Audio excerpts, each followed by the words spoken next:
This is your reality check.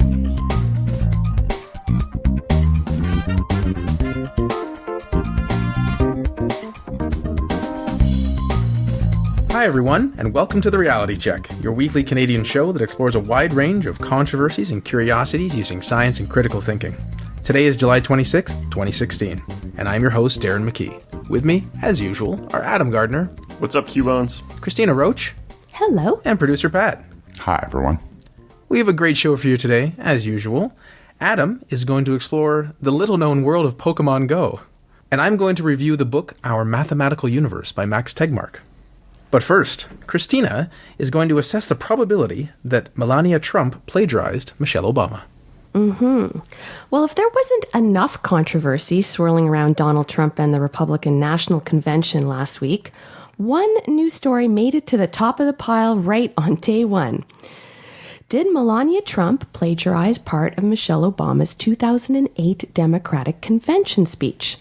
I'm sure you guys have all heard about this by now, but I've linked to a video in the show notes at trcpodcast.com that compares Melania and Michelle doing the speech side by side, in case you're interested. Now, of course, from the onset, the Trump campaign denied any plagiarism accusations. Trump's campaign manager, Paul Manafort, went on CNN the next day to defend her, saying she was speaking in front of a crowd of 35 million people last night. She knew that. To think that she would be cribbing Michelle Obama's words is crazy. He also suggested that it's the English language. Hey, there's a limited number of words. So if she chose some of the same words, it's purely a coincidence. It's true, there are limited words in English language, like all languages. That's one thing they got right. RNC's chief strategist, Sean Spicer, went on CNN saying, "We're talking about 70 words, 3 passages," even suggesting, and you'll love this one, Adam, that Melania's speech may have been inspired by Twilight Sparkle from My Little Pony and not Michelle Obama. Tara Strong did not appreciate that. That's the voice actress for Twilight Sparkle. She had some things to say. Oh, did she? Yes. Good for her. Now, if only science could help us clear this one up, right? Well, guess what, checkers? McGill University astrophysicist and Professor Bob Rutledge has actually calculated what is the probability that Melania Trump plagiarized parts of Michelle Obama's speech. So let's say Manafort has a point, and there's a limited number of words in the English language that Melania could have used. Fine, let's give him that. But when you look at the chances that her arrangement of those phrases was random, that's another story. I linked to Rutledge's post where he breaks things down in detail, but for the sake of time, here's the gist. Rutledge found 14 phrases he regarded as distinct, or in other words, replaceable with synonyms, that were in the same order in both Melania's and Michelle's speech.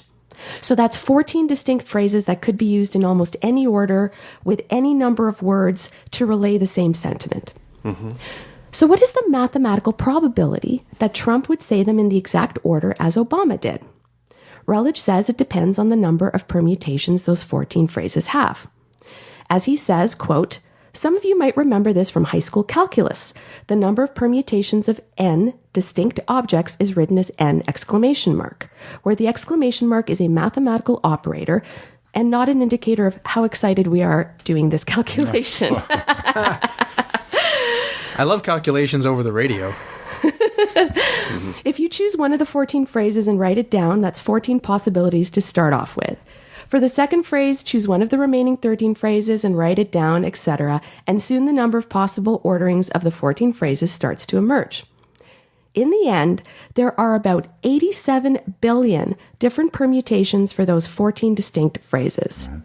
So regardless of Trump's campaign manager's statement that there are a limited number of words in the English language, Rutledge concluded that for Melania Trump to have gotten all 14 of those phrases in the same order as Michelle Obama did in her 2008 speech is a 1 in 87 billion chance, or around 7,000 times less likely than winning Lotto 649.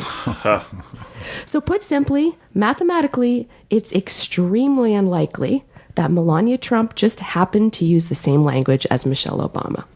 So there you go. Well, I'd say this likely happened in an infinite number of alternate universes, but it's unlikely that it happened. Hey, a spoiler for my segment, Adam.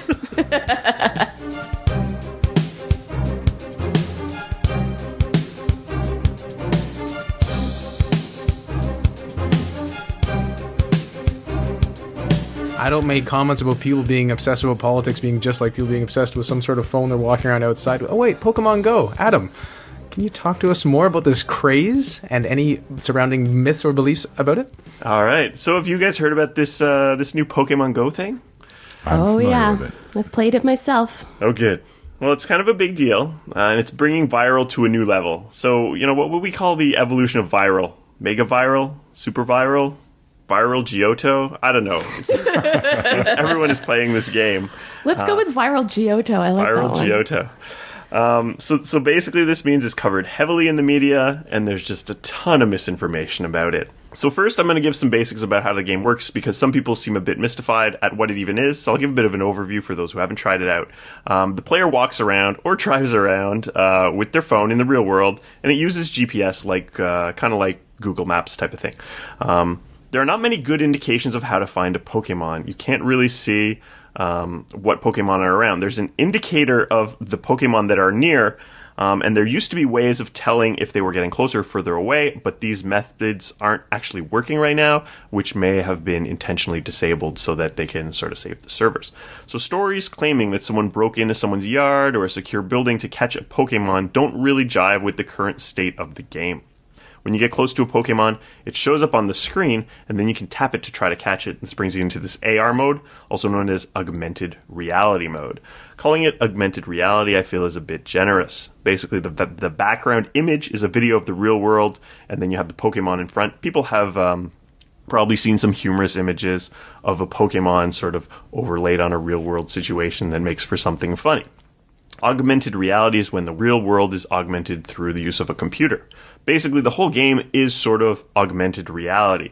But it's not really interacting with the real world in the sense when you're catching a Pokemon. It doesn't take visual cues to have the Pokemon interact with it. There are these like 3DS AR cards which you can put on a table, and it looks like something's coming out of the card and it interacts with the surface. That's a sort of an interactive augmented reality. That's not what's going on here. The Pokemon doesn't show up relative to where the player is on the map. It just always shows up right in front of you. So you don't really have to point your phone at where the Pokemon was. It comes up, and then if you turn it, you have to turn it back. But if you move the phone side to side or up and down, you'll see that the Pokemon isn't staying where it should be on the screen. It only works with rotation. Simple little tricks that use some internals of the phone to make it appear that you're sort of immersed in this experience with the Pokemon. So, is this revolutionary? Well, it isn't even the first AR Pokemon game. Pokemon Dream Radar, known as Pokemon AR Searcher in Japan, was released 4 years ago in 2012. You point your 3DS at these clouds, which are overlaid on a video of the room you're in. You shoot the clouds, and they get these orbs. You get Pokemon and items, which you can transfer to your games. Basically, Pokemon Go is also a rebranding of a 2012 game called Ingress, with a Pokemon theme sort of added, and there are modifications to sort of make the game fit a little better with this Pokemon theme. So it's not really anything that novel, but it does certainly seem to have caught on to something that people really love. In-game locations are gyms and Pokestops, so when you hear about hordes of people hanging around somewhere, it's usually one of these places. Pokestops can be visited to get an item every 5 minutes, and there's this lure module you can put on which make large amounts of Pokemon show up, so that's what you might see when a lot of people are playing at the same time.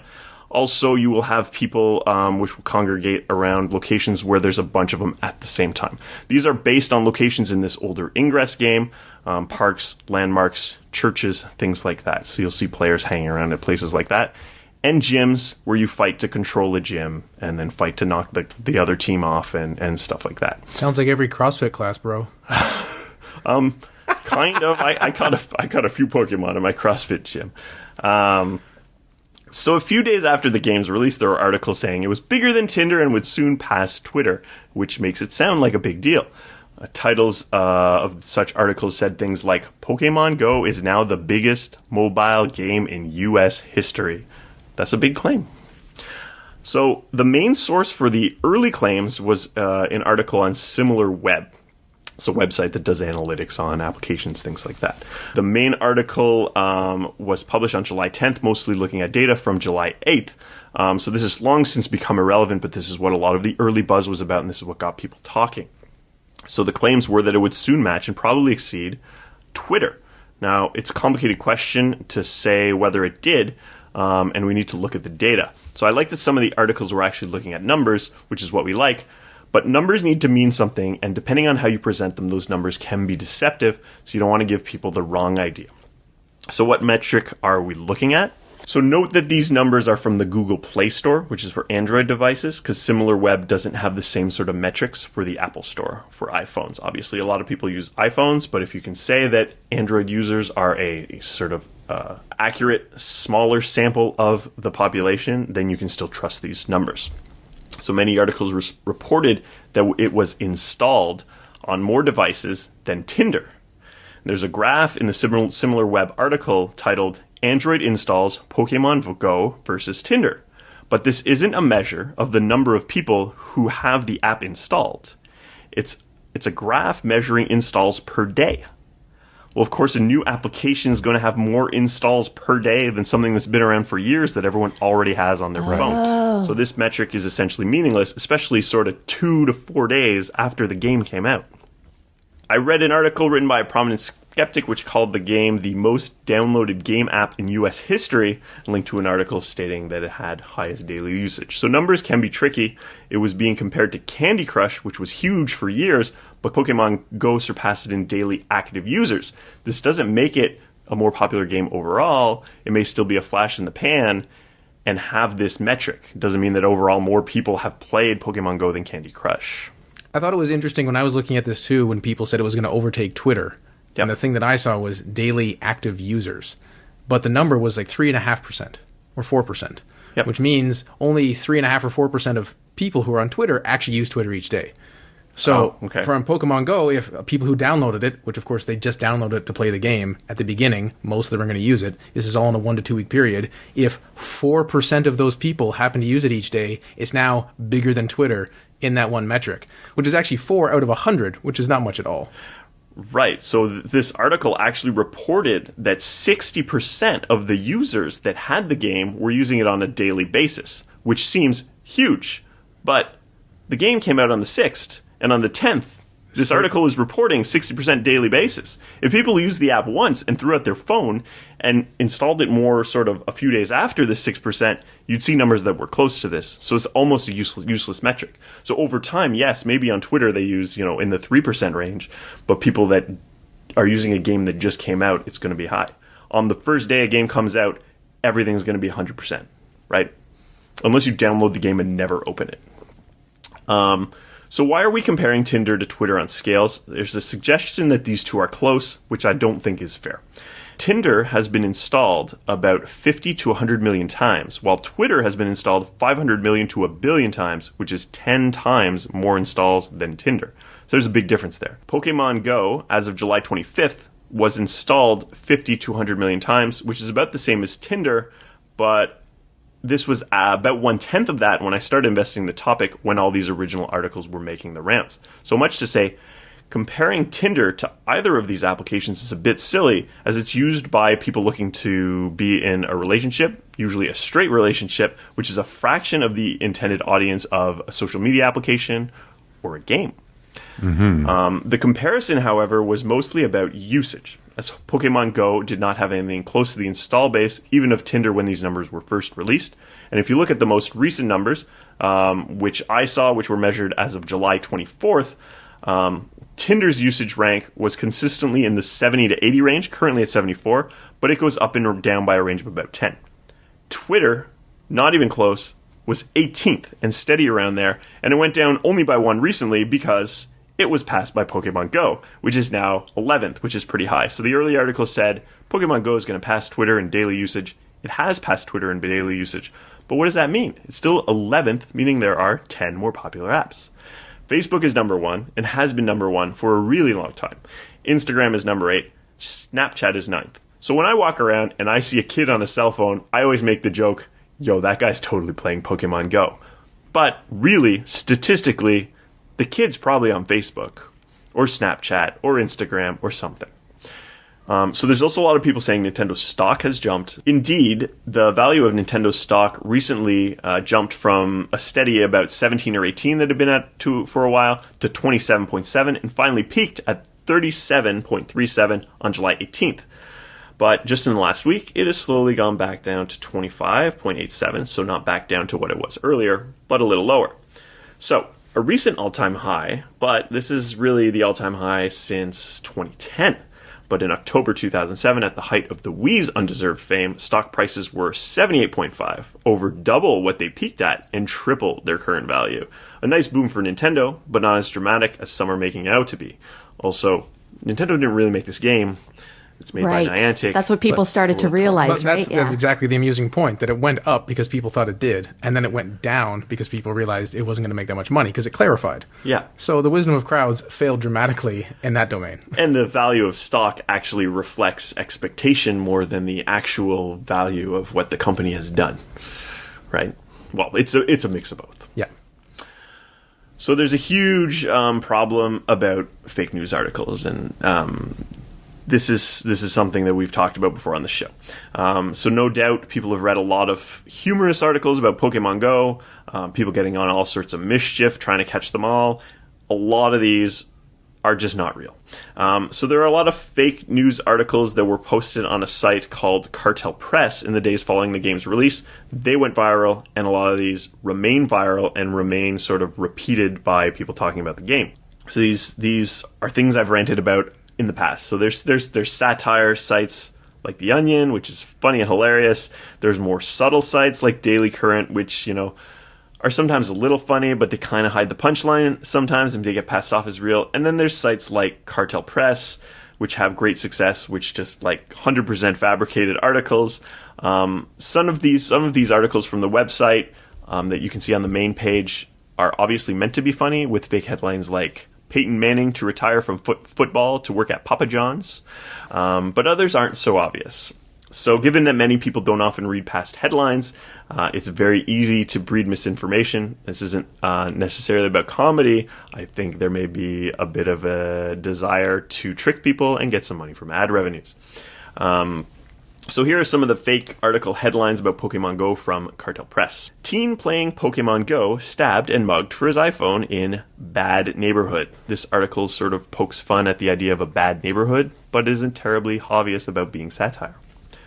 Man sues Pokemon Go company for $500 million after being hit by car. The article could have been significantly more credible if the headline said he sued Nintendo or Niantic, who actually make the game. Wasn't it true that it was a self-driving car that was playing Pokemon Go and then hurt the person?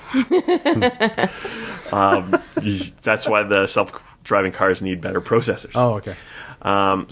So in the article, it said that Charlie Lewis says his life goal was to catch them all, but with his inability to walk, his dreams have been crushed. But he said, I felt like they set me up for disappointment. He's expected to live, but he might never catch them all. So if you read this article, it's obviously there's a joke in here, but you have to actually read the article, which a lot of people don't do. Another one here, Pokemon Go, major highway accident after man stops in the middle of highway to catch Pikachu. So I had read this one, and I thought this one was legit. Just to say, we can all fall for these. There is a silly quote from the driver buried in the article. If you want to catch them all, you got to risk it all. So I put my car in park and started tossing these balls. That makes it sound a bit suspect. Pokemon Go, teen kills younger brother because he thought he deleted his Pokemon. So digging in, there's the joke line, we later found out the kid had nothing but Rattatas and Pidgeys. I would have understood if he had a Dragonite or Gyarados or something like that, but Jesus Christ, for a miserable Rattata. As a matter of fact, I even caught a Rattata at the scene. So the rest of the article looks real enough.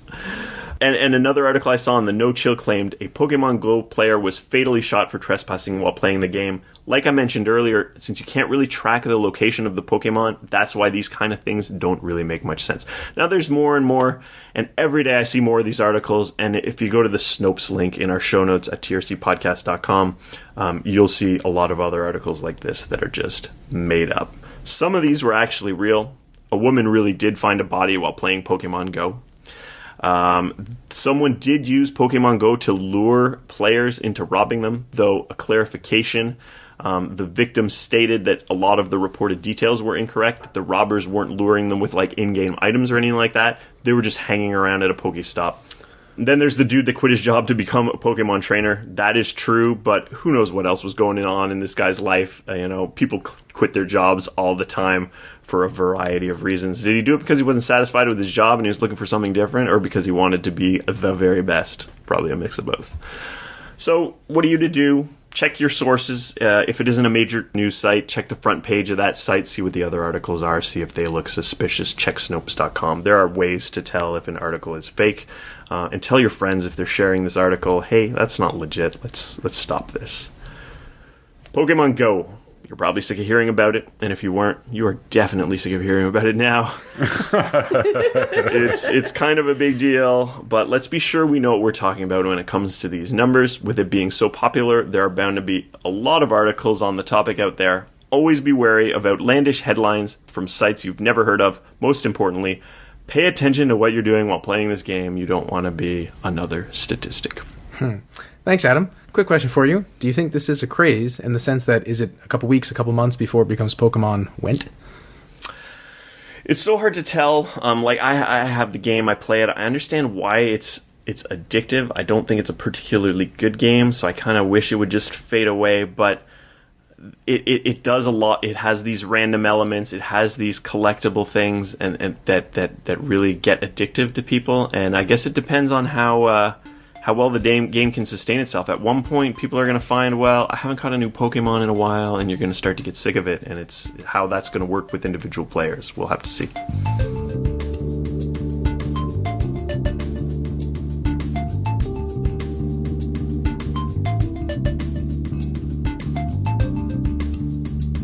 Well, if you thought Pokemon Go was a bit crazy, wait till you hear about parallel universes. So I'm going to talk to you about Our Mathematical Universe, a book by Max Tegmark that came out in 2014. I have a mostly nonfiction book group, and the recent book we discussed was this book, Our Mathematical Universe. The subtitle is My Quest for the Ultimate Nature of Reality, and Tegmark's use of my is well placed, as the book contains some narrative threads about his life, his experiences, his conversations with physicists, and his personal beliefs. Mm-hmm. The personal sections aren't extensive, but a little bit more than other works of cosmology. Overall, it is a very thought-provoking book. There was ample material for a book group discussion, even if few, if any of us, agreed with his overall thesis.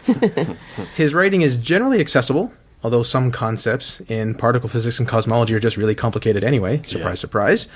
And he is pretty clear when others do not agree with him in the field. And I find this commendable. If you're presenting ideas outside the mainstream, it's important to tell your audience that this is the case, because we wouldn't know otherwise. Mm-hmm. He is endearing and enthusiastic and knows other people think he is partially crazy. So structurally, if you're curious, and quoting from Wikipedia here, the book is divided into three main parts. Part 1 is Zooming Out, which deals with locating ourselves in the cosmos and or the multiverse. Part 2, Zooming In, looks for added perspectives from quantum mechanics and particle physics. And Part 3 is a stepping back where he interweaves a scientific viewpoint with his own ideas, which are speculative, about the mathematical nature of reality. By the end of the book, Tegmark has hypothesized 4 different levels of multiverse. So to give you a bit more detail, in Part 1, Tegmark explores the Big Bang and the evidence for it. Things are moving away and in the path ever closer. But because the Big Bang theory itself isn't sufficiently explanatory, he talks a lot about the inflationary model promoted by Alan Guth, who actually wrote a book I happen to have from 1997 showing that things don't change that much in 20 years. Yep. So these parts and the explorations of the cosmic microwave background radiation, which is this residual, we'll say, heat that left over from the birth of the universe, these aren't really controversial and are generally accepted by mainstream physicists. The problem, one could say, is when Tegmark expands into different types of parallel universes. This is really what the book is about, and he presents 4 different levels of parallel universe. And to state an important point, I'll use Tegmark's words from his own website. He has an FAQ section, and there's a question there that says, are parallel universes science or mere speculation? And he says, quote, first of all, please note that my book does not claim that parallel universes exist. Instead, all my arguments involve what logicians know as modus ponens, that if X implies Y, and X is true, then Y must also be true. Mm-hmm. Specifically, I argue that if some scientific theory X has enough experimental support for us to take it seriously, then we must take seriously also all its predictions Y, even if these predictions are themselves untestable, involving parallel universes, for example.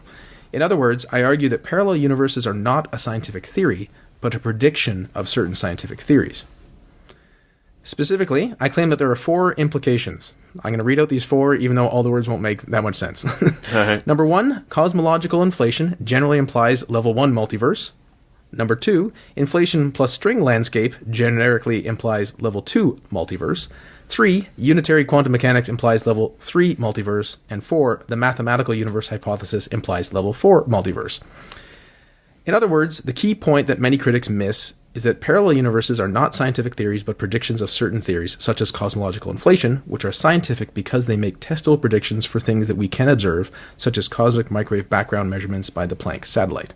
So what he's trying to say is, generally speaking, most physicists think that cosmological inflation happened, and one of the implications of that theory is parallel universes. So if you accept inflation, you kind of have to accept parallel universes. And if you don't accept it, then you'd have to have a different theory which would explain as much as the inflation theory. Yeah.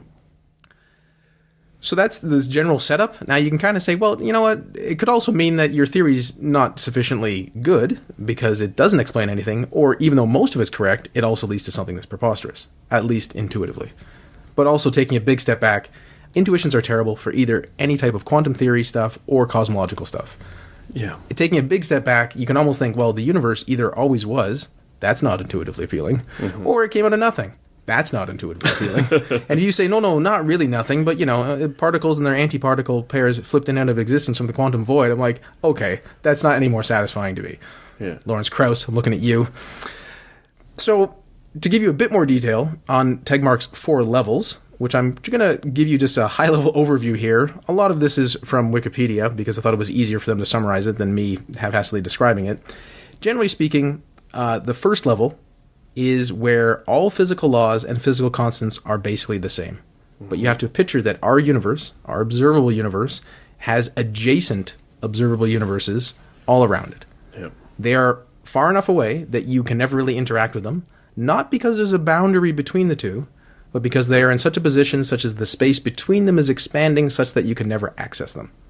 But in theory, you could somehow get there if you could travel faster than the expansion. So sort of like, if the universe is vast and never-ending, then the universe we live in, there could be similar ones just kind of beyond it that we would never interact with or see. Correct. I should clarify some terminology. So he typically used the word universe to mean like our observable universe or observable universe, and he'll say physical reality to mean like the totality of everything, for the most part. Okay. But yes, that implies that there are an infinite number of these parallel universes, and they truly mean infinite. So that means anything you could pretty much imagine has happened in some way or another, which I don't find appealing. Anything, yeah. I mean, I can imagine things that go against the causal fabric of the universe, and things. Well, wait. Don't, so right? There's still the same physical laws and the same physical constants in this level 1. Yeah. Level 2 could have universes with different physical constants. So this is where they're using more chaotic inflation, which is a variant of the cosmic inflation that is supposedly so accurate. And the whole multiverse is kind of stretching and will continue to do so. So some regions of space stop stretching and form distinct bubbles. And it's sort of like gas pockets in a loaf of rising bread is one of the examples. And then because these different bubbles function possibly in different ways, there could be different physical constants. And this is where you could say, okay, so the mass of a proton is a bit different, or the mass of an electron is a bit different, that sort of thing. And you're like, okay, well, sure, maybe that's true. So level 3 is, generally speaking, the many worlds interpretation of quantum mechanics, popularized by Hugh Everett. And while this is one of the mainstream interpretations of quantum mechanics, I have to say this is not consensus at all, this is not agreed upon, and he'll even say it's not at all non-controversial. So generally speaking, quantum theory, there's this many worlds interpretation, which means many different worlds exist, and there's the Copenhagen interpretation, which is different. But if you ask a conference full of physicists, they won't all agree, and some will say, I just don't know. So the many worlds is that observations cannot be predicted absolutely. Instead, there is a range of possible observations, each with a different probability. For example, in the many worlds interpretation, if you roll a 6-sided die, the result of the throw corresponds to a quantum mechanics world where there's 6 possible ways the universe can fall, and thus they'll create 6 different universes. So every possible branching point creates another universe. Which, when you think of macroscopic stuff like a die, that seems to make you can almost wrap your head around it, barely, because you think the bifurcations, and it's crazy. But if you start thinking of it like little cellular stuff happening in your body, all these different ways things could happen, it makes your head spin, even though, of course, there are infinities. Yeah. Now, what this generally means is that the wave function doesn't collapse. The Copenhagen interpretation of quantum mechanics implies that, there's the Schrodinger's cat. When you observe something, you so-called collapse the different possibilities into one realized possibility. Okay?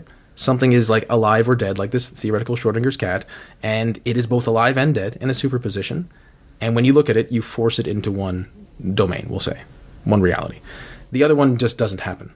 In the many worlds interpretation, there's a superposition, and both happen just in bifurcating, branching parallel universes. This isn't that appealing. But then again, the Copenhagen interpretation isn't that appealing for other reasons. Now, if you really are curious, apparently it's not like the universes in level 3 are that different than the ones in level 1. It's just the location of where you might be in these theoretical worlds are different. So very quickly, the level 4, also known as the ultimate ensemble, or the mathematical universe hypothesis, this is Tegmark's own. And this level considers all universes to be equally real, which can be described by different mathematical structures. So he's actually saying the universe, all universes, are mathematical structures. Not that they are described by math, but they are math.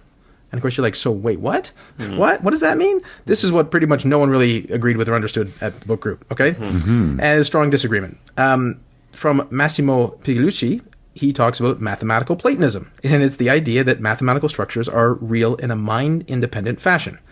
Not real in the same sense as, say, chairs and electrons, but they do have an ontological status independent of the human or any other mind. Now, to be somewhat sympathetic, I think the universe exists without me. Like, when I die, I don't think suddenly it all ends, right? So I do think it is independent of me. Depends how you die. Yeah, there you go. In a simulation where I was realized that... Anyway, but... If all humans didn't happen to exist and there was no sentient life, I still think the universe would exist. So I do think it is independent of me, right? Yeah. But that's not to say that I truly think that math, which I've always thought is a description, is reality. That, and Tegmark doesn't really, I think, flesh it out that well. And when you ask him for proof, what is the proof this level 4 multiverse that is math exists? He just says... Physics research will uncover further mathematical regularities in nature. Okay. That's highly unsatisfying. Yeah. Well, it is. It's very unsatisfying because that is likely true, but it also doesn't mean his theory is correct. Now, there's some other complications, and here I'm going to go back to Massimo Pigliucci. Quote, for one, several critics of Tegmark's ideas have pointed out that they run afoul of the seemingly omnipresent and much misunderstood Gödel's incompleteness theorem. Mark Alford, specifically, during a debate with Tegmark and Piet Hut, has suggested that the idea that mathematics is out there is incompatible with the idea that it consists of formal systems. To which Tegmark replied that perhaps only Gödel-complete mathematical structures have physical existence. This is referred to as the computable universe hypothesis. This apparently results in serious problems for Max's theory, since it excludes much of the landscape of mathematical structures, not to mention that pretty much every successful physical theory so far would violate this computable universe hypothesis. Continuing with the quote from Massimo, prompted by the above, I also asked Max about Gödel, and his response was that Gödel-related problems appear only in the case of infinite quantities, and he professed himself to be infinity skeptic. That took me by surprise. What do you mean you don't believe in infinity? I thought that was a pretty darn well-established concept in mathematics, at least since the work of George Cantor in the 19th century. But of course, Tegmark was referring to the existence of physical, not mathematical infinities. As is well known, there are certain calculations in physics that do generate infinities. For instance, the singularity that shows up in the description of black holes, or the infinite quantities that are postulated in standard descriptions of phase transitions. The question of whether there really are infinities in physical systems is open, so surely Max is entitled to a skepticism, but it did seem a bit too convenient a position in light of the above-mentioned Gödel-related problems. Now, that sounded probably like a bit of gobbledygook. In a very high-level overview, which someone can probably write in and correct me if I'm wrong, Kurt Gödel showed in the 1930s that any sufficiently complicated mathematical system where you'd want to prove useful things was either incomplete or inconsistent. So it was a big problem back then because logicians wanted to use the language of math to show that math was complete and consistent, therefore logic could be complete and consistent, therefore philosophical truths expressed in logic could be complete and consistent. And Gödel threw a big monkey wrench in it. He's like, well, anything really complicated, it doesn't quite work that way. And to say that all these, everything can be described by math, and it is math, you're like, well, the universe is pretty complicated, so wouldn't you need like some sort of formal system that Gödel would indicate there's a problem with? And Max is like, well, that's only a problem for infinities. Now, he just said there are infinite parallel universes multiple times, although in the book he does explicitly say he has skepticism towards infinities, and he acknowledges there's some issues with the theory, so we kind of maybe need another revolution. Much like Einstein improved upon Newton, we need something new because, of course, quantum mechanics doesn't currently cohere with general relativity. The very small doesn't go with the very big. So it's interesting that he was proposing all these things, and then he'll say, yeah, I don't know about infinities. Yeah. Now, of course, since I'm biased, since I don't like infinities, I want to say he's right about that. But then the idea is like, what about all those infinities you talked about? So it seemed very, very odd. He also briefly talks about consciousness. Of course, why not? If consciousness people can talk about quantum mechanics, which apparently he was one of the people... quantum mechanics people can talk about consciousness. So he was one of the people who criticized Roger Penrose, who is an eminent physicist, talking about, you'll find consciousness in the microtubules, blah, blah, blah, physics. And that's great. But now he's talking about consciousness in a way that wasn't really that satisfying for someone who has a bit more of a background in psychology. So all that to say, before I ask the panel what they think, in conclusion, I got what I wanted. I wanted a recent book on cosmology with emphasis on what the multiverse was and its implications. Mm-hmm. It highlighted to me how little is currently understood and agreed upon by the physics community. And while I used to love this stuff, and I'll still be interested in learning other aspects of astronomy and physics, it does seem like I can leave these grand unified theories alone for the next 10 to 15 years. I started reading the book. I'm only on chapter 5, so I was a little late to catch up with the reading group. Very interesting sort of background on astronomy, some stuff which I already knew, some stuff which he's explaining better, but... yeah, I'm not sure I'm totally on board with sort of where he's going with this, but very passionate. He uses the word magic a little too much for my taste, but I'm enjoying what I'm reading enough, but I'll reserve my full judgment till I'm complete the book, I guess. I'm in the same situation. I started to listen to the audiobook when Darren mentioned that your group was looking at the book. It's very similar to a lot of things that I've read or watched in the past. Some stuff that Brian Greene has done, some stuff that Michio Kaku has done. It's fascinating to think about. And as Darren says, maybe 20 years they'll come up with some new magical thing that we've not thought of where they can test these things. But for the time being, may as well focus on the science that we can actually test. Might as well just focus on doing the real science. Good point, Pat. Thanks for joining us once again. Today, Cristina told us that Melania Trump and or her speechwriters are likely partial plagiarists. Adam explored the popular craze Pokémon Go, which is very popular, but don't believe everything you read, and be careful which metrics are used when to assess its popularity. And I gave you a little review of Our Mathematical Universe, which is a very interesting book, which doesn't have enough science to back it up, but it was infinitely interesting. Until next time, think better to act better. Peace out, Q-Bones. Stay classy, not smartassy. Good night, everyone. For show notes or to discuss this episode, visit our Facebook page and website at trcpodcast.com. For general inquiries or to send a topic or parody suggestion, email info@trcpodcast.com. Help support the show by leaving a review on iTunes and liking us on Facebook. Follow us on Twitter at TRC_podcast.